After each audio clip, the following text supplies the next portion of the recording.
អក្រាចាលើចិញ្ចាំងឲ្យបងខន់ភាំងអស់ទាំងស្មារតីរំបានដឹងច្បាំងនៅសំដីស្រីដែលកាត់មេត្រីគ្មានក្តីអាណិតពីងដែលអូនបានសរសេរ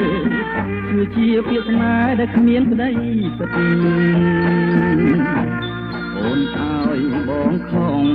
ដោយគ្មានបានគិតបានជាបែកចិនអិនពិចារណាសូមវិលមកវិញណាស្រីដើម្បីដោះស្រាយរឿងស្នេហារក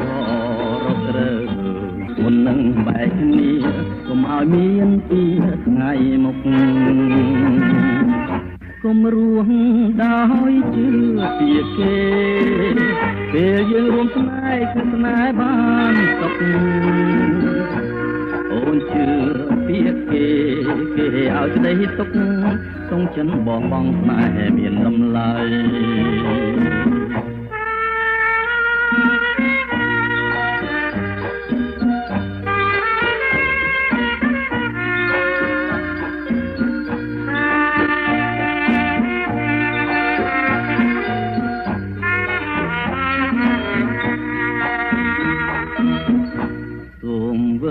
មកវិញណា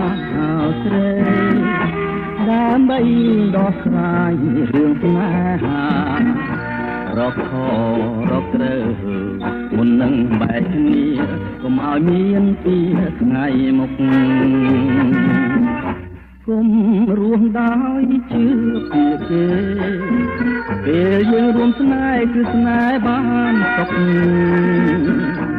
អូនជឿពីគេឲ្យក្តីសុខក្នុងចិនបបងស្នេហ៍មានតម្លៃ